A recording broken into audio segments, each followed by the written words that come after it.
and welcome to New Filmmakers Los Angeles in partnership with Movie Maker magazine. My name is Danny DeLillo and we're here at the South Park Center. I'm delighted to be joined with Micah with his movie, Cross. Let's take a look at the clip.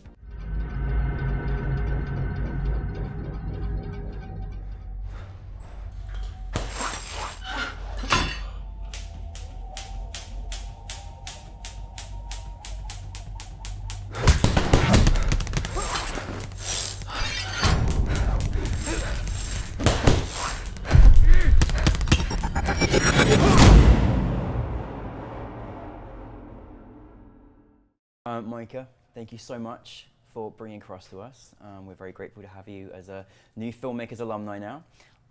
For those that haven't seen your film, tell us a brief synopsis. Oh, well, thanks for having me.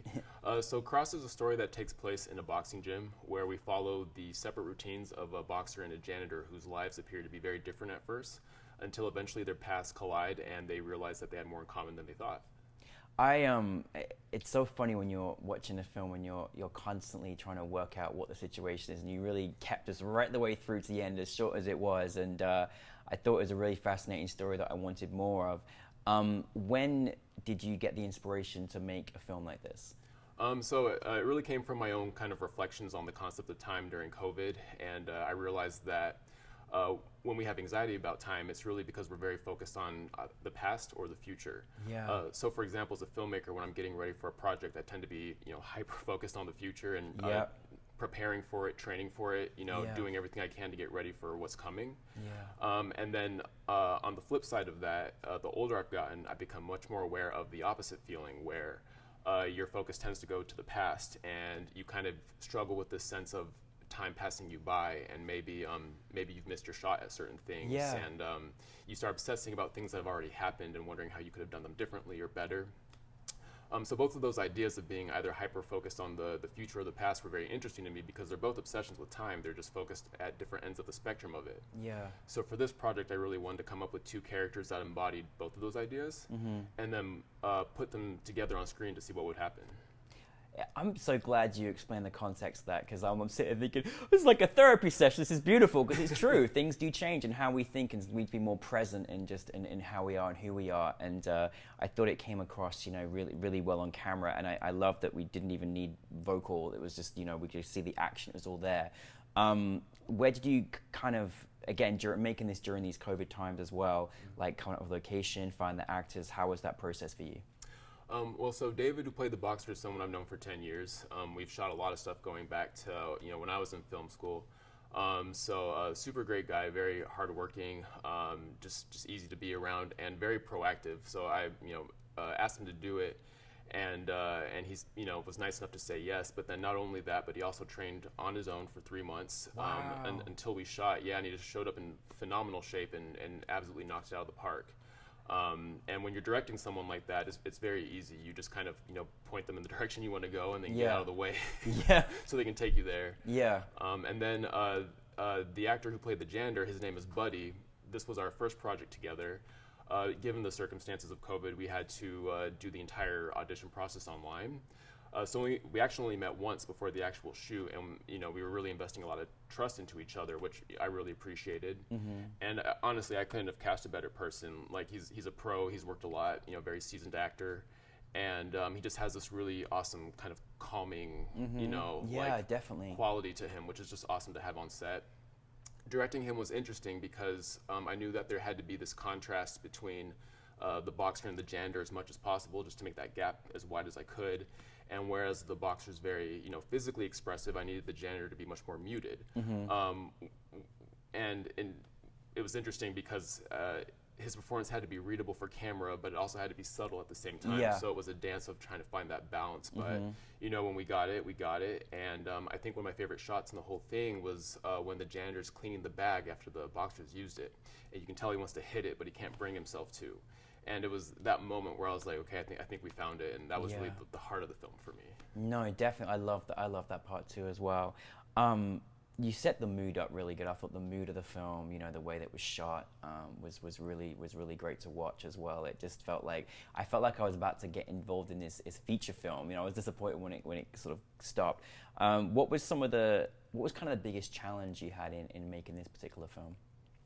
I think just making sure we had the right locations. I wanted them to be as authentic as possible, especially when you're doing, you know, a short or a project without any dialogue. I really feel like the setting becomes like a character in a sense, and it becomes just that much more prominent.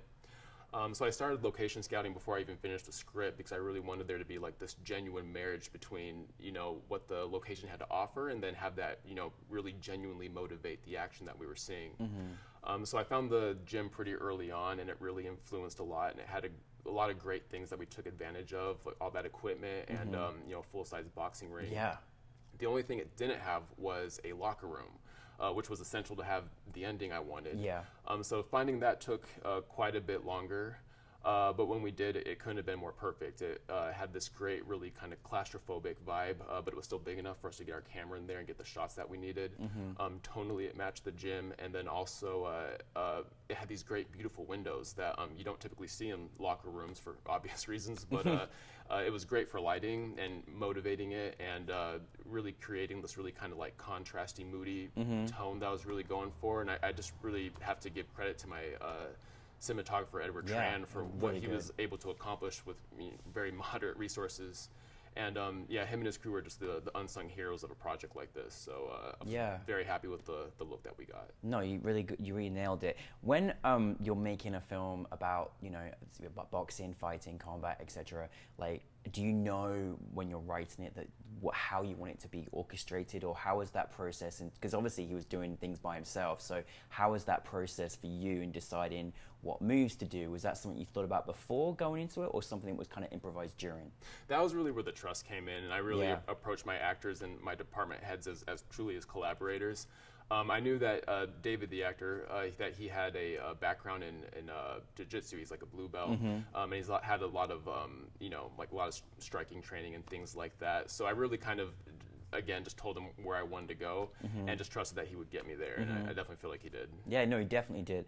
I know you reflected a little bit about, you know, some of the analogies and kind of essences of what the characters, what they're going through, etc. What did you kind of want your audience to kind of take from your film? First and foremost, just to be entertained. I think you need to keep the audience in mind every step of the way. You know, I feel like watching physical, you know, displays of athleticism is entertaining in itself. That's why I think people love sports. And hopefully people just have fun with this kind of dreamlike, minimal approach that, you know, that we took to it.